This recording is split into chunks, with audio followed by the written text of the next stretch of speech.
What up, everybody? Yeah, I know I got a lot of videos I've been making, but I got a good gaming related video. It's kind of like a buyer beware type of video for people. I do like try to look out for my fellow gamers. Um, there, there is a company known as DK Oldies, and I mean I've always heard tell that they're a scam and everything. And I always had my suspicions, especially when I went to their website and seen how much they're charging for these older game systems and whatnot. So yeah, but anyway, though, I was watching Rich of Review Tech's USA's latest video on that whole deal, and because he wanted to verify if they're really a scam or not. And yeah, just as I figured they were, they really are a scam. What DK Oldies is what they do is they make these really good quality videos to make people think that they're an actual legitimate company and everything, you know. And they trick all of these, I'm just going to call them normies, into thinking that, they're going to get a great deal with them and everything.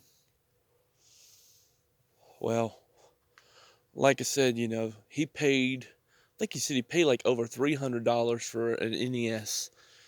And of course the thing is dirty as all hell. It's got chips in the plastic and everything, so it's already kind of like got some cosmetic damage to it and everything. Um, the kind of condition it came in, he confirmed that you can literally, get a Nintendo Entertainment System in the same condition for like third of the price, literally anywhere else.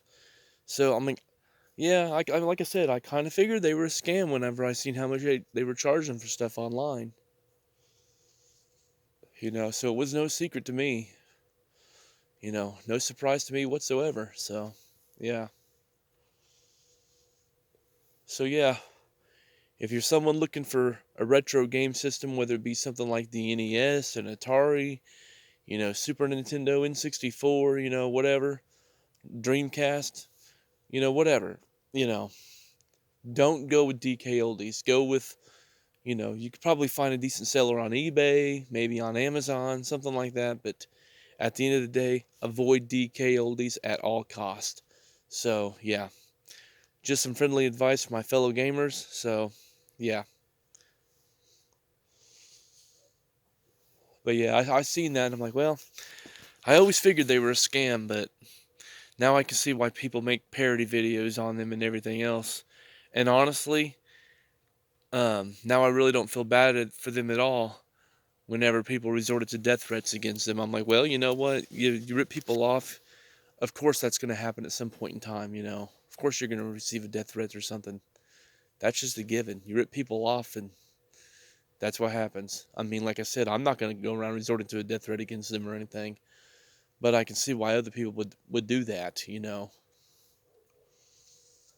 So, yeah. Not everybody's mind is the same. You screw with the wrong person and stuff like something like that's liable to happen. I'm just saying. So, yeah. That's really all I have to say on that, though, but yeah, they were definitely a ripoff. I figured they were. Like I said, the moment I seen how much they were charging for stuff, I was like, yeah, they're a ripoff. And he even paid, I think, for more premium edition and everything. And yeah, they still sold them one that you can literally get for a third of the price anywhere else. So, yeah. Like I said, I may not care for Rich of Review Tech's USA's take on the all digital future, and I'm using air quotes. I know y'all can't see it because of, it's nighttime, but still, he may be an idiot when it comes to his whole take on the all digital future, but when it comes to a lot of other things, the dude knows what he's talking about and everything. So, yeah, he definitely is a good source of information when it comes to other things. I mean, like I said, he's a complete and total idiot when it comes to the all digital future. I'm just saying he's like a doomsday prepper. He's been predicting this so called all digital future even before the Xbox 360 era. Oh, he kept saying that the PS2 and the original Xbox, oh, that was going to be the last game systems to have physical media, and then, anything beyond that was going to go all digital, and then that never happened. So when it didn't happen with that, well, then he said it was going to happen with the Xbox One and the PlayStation 4. And again, didn't happen. So, well, then he said it was going to happen with the next ones. And yes, there may be an all digital version of the Xbox One, Series S, and then with a PS5. But at the end of the day, you still have the ones that have the disk drive too. And also, here's a fun fact for people that might want to save some money. It's actually possible to get yourself an external disk drive to hook up to the Xbox Series S and still be able to play your physical games. Yeah, that's actually possible. Because at the end of the day, that's PC hardware when it comes to the Xbox Series S. So, yeah, there's a way to work around it when it comes to that. So, yeah, if you know what you're doing and everything, that is. So, yeah. So, little food for thought there for anybody who wants to get an Xbox to play their physical Xbox games, but doesn't want to spend how much it would cost to get the Series X and would rather get the Series S to save some money. So, yeah. Like I said, I do try to look out for my fellow gamers, help save them some money if I possibly can. And I'm like that in real life too, not just online. Like, I remember one time I seen, oh, well, they were selling Wii U's, and this woman at Walmart was looking at the Wii U, and she was thinking about getting it, and I said, oh, it's a great system and everything. I said, but the problem with it is the gamepad is impossible to replace.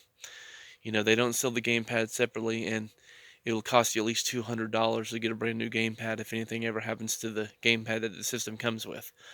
So she ended up changing her mind about buying that after finding that out. I was like, yeah. I mean, like I said, I love my Wii U. It's a great system and everything, but at the end of the day, it is ridiculous that they made that gamepad irreplaceable. So yeah, it's funny. My nephew's actually wanting to sell his Wii U, but he can't find the charger cord or whatever for the Wii U gamepad. I told him, I said, dude, just hang on to it, because if my gamepad ever plays out, I'll probably buy yours off of you or something, like for real. So yeah. Anyway, though, y'all take care. God bless. Peace.